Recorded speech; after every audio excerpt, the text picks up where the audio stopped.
Hey! Bon, alors bah, je suis encore là, hein, c'est le même jour, j'ai le même t-shirt. Alors, c'est la partie un petit peu écolo du... voyage. Attention, si vous avez... ça peut vous piquer les yeux. On va partir comme ça. Alors, en gros, cette plage, elle est pleine de déchets et vous pouvez la nettoyer tous les jours. Il y aura encore des déchets qui viendront. Tout ça parce que là-bas, il y a l'Inde. Et le vent, il vient comme ça. Donc ça ramène tout et ça pollue tout. Donc c'est un des problèmes qu'ils ont. C'est vraiment un tout petit problème. Parce que quand ça arrive dans un pays, enfin une plage à nettoyer, c'est rien. C'est vraiment rien, vous allez voir, on va le faire ensemble aujourd'hui. Et en fait, si je fais cette vidéo, c'est surtout pour qu'on parle des différents types de déchets en fait. Et de tout ça. Donc en gros, moi, qu'est-ce qui me choque ici? Cet endroit, c'est un endroit qui est un petit peu surpêché. Et les gens pêchent avec de la dynamite. Donc ça, c'est le pire truc, la dynamite. Et en fait, donc ce qu'ils font, c'est qu'ils se servent des oiseaux et des dauphins pour voir des chasses. Et parce que ce qu'ils essaient d'attraper, c'est les thons. Et en fait, bah, du coup, quand ils voient qu'il y a une chasse, ils font doucement le tour avec un bateau pour tendre un filet autour de tout ça. Et après, ils dynamitent simplement au milieu, quoi. Donc ce qu'il faut savoir sur le dynamitage, c'est que ça tue tout. Ça tue les dauphins, ça tue tous les animaux. Et qu'il y a surtout une très très grande partie des animaux quand vous dynamitez qui coulent. Et en fait, si vous ne plongez pas pour ramasser ces animaux, bah, c'est complètement inutile.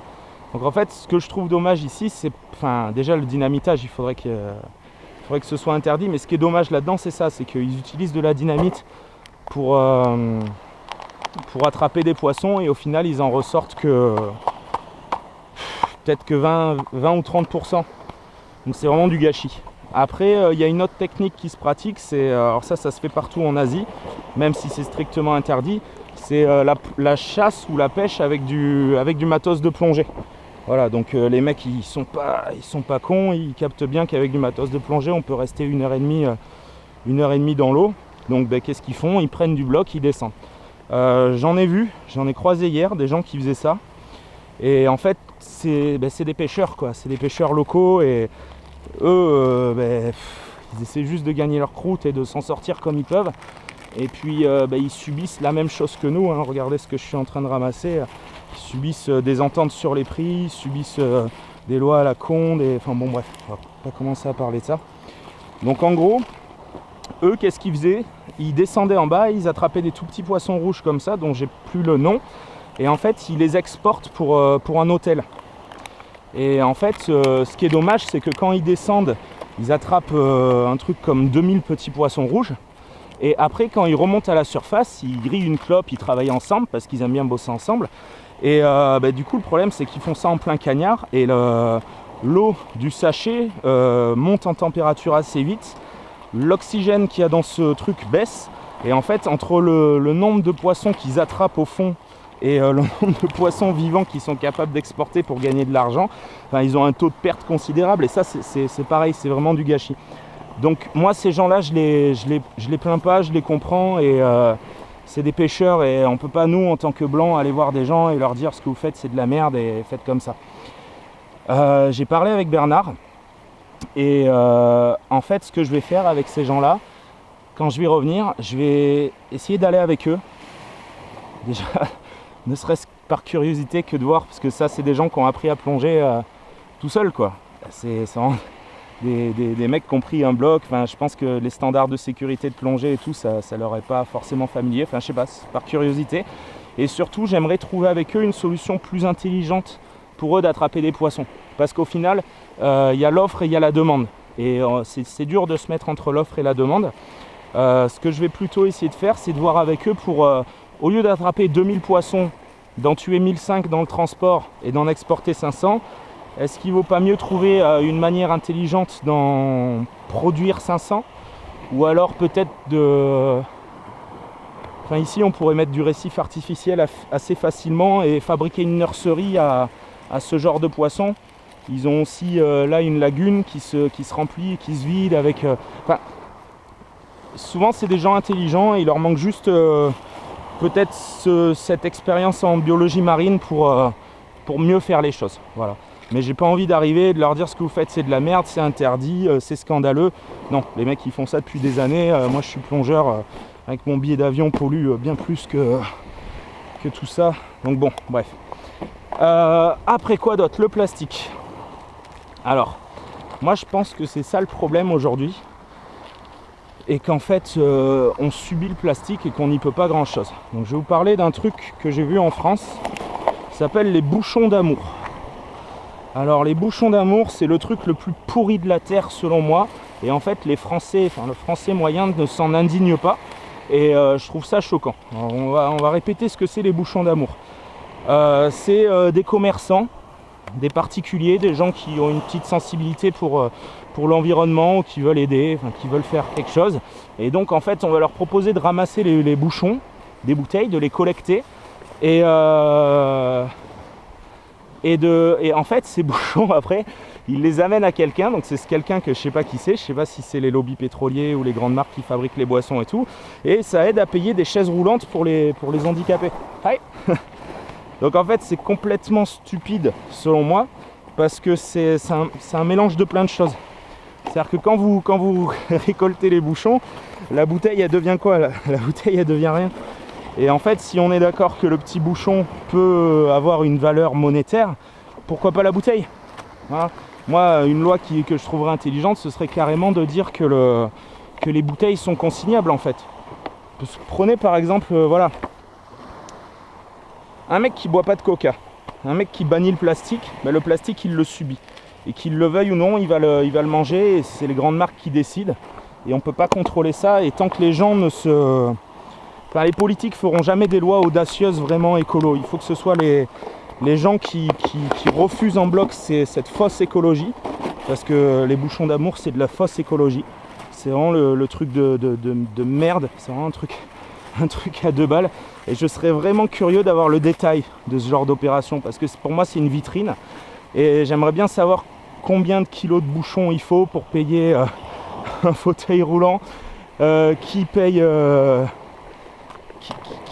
Qui rachète ces bouchons? Parce que si les gens sont prêts à racheter des bouchons en plastique, les petits emballages plastiques, ben je sais pas. Enfin, si on peut faire de l'argent avec le plastique, faut le dire.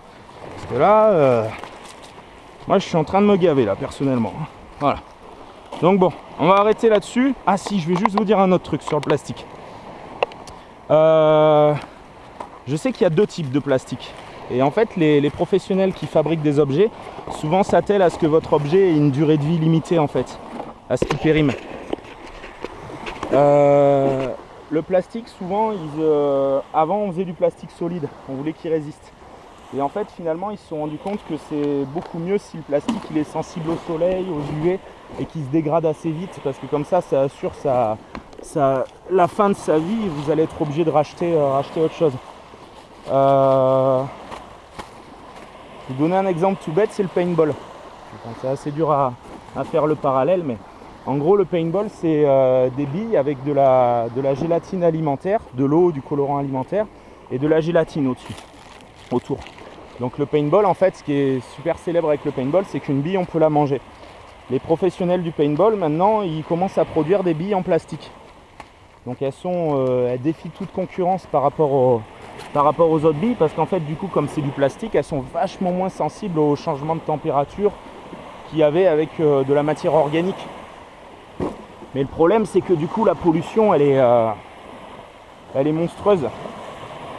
J'ai eu l'occasion de parler avec les commerciaux qui fabriquent des billes comme ça, et en fait eux ils disent que le plastique est biodégradable, ce qui disparaît dans la nature. Et en fait, c'est pas qu'il est biodégradable, c'est qu'ils ont réussi à fabriquer un type de plastique qui va se fragmenter en particules qui sont invisibles à l'œil. Voilà, c'est-à-dire que quand vous plongez, le plancton par exemple, il y a les espèces planctoniques que vous voyez et les espèces planctoniques que vous ne voyez pas. Eux, leur but, c'est juste que le plastique, en fin de vie, soit plus visible en fait. Voilà. Et du coup, ils vous vendent ça en disant que c'est moins polluant, parce qu'il n'y a plus l'odeur du déchet organique. Et donc en fait avant, quand vous faisiez un gros tournoi de paintball à un endroit, il y avait des tas de billes après, et puis le temps que ça se dégrade, il y avait des insectes qui naissaient là-dessus, ça puait, enfin voilà, ça faisait un système de compost, mais c'était encore naturel, c'était organique. Ça pue, certains colorants étaient un peu trop acides ou trop industriels, et du coup ça tuait les plantes, mais bon, la pollution c'était pas la même. Tandis que là, en utilisant du microplastique, ce plastique en fait il va partout, et une fois qu'il est diffusé dans la nature, on ne peut plus le stopper. C'est un peu le cas du sac plastique en fait. Le sac plastique en général, c'est vraiment un des pires plastiques au monde. C'est-à-dire ça pourrait être consigné, ça pourrait être réutilisé, ça pourrait être broyé, compacté, recyclé en objet, enfin je sais pas, on peut vraiment faire plein de choses avec le plastique. Par contre, ce plastique là qui disparaît avec le soleil, qui se dégrade et tout, lui on n'en fait rien. Et puis c'est ce plastique qu'il faudrait essayer d'éliminer. Et en fait le problème c'est que les industriels, au contraire, eux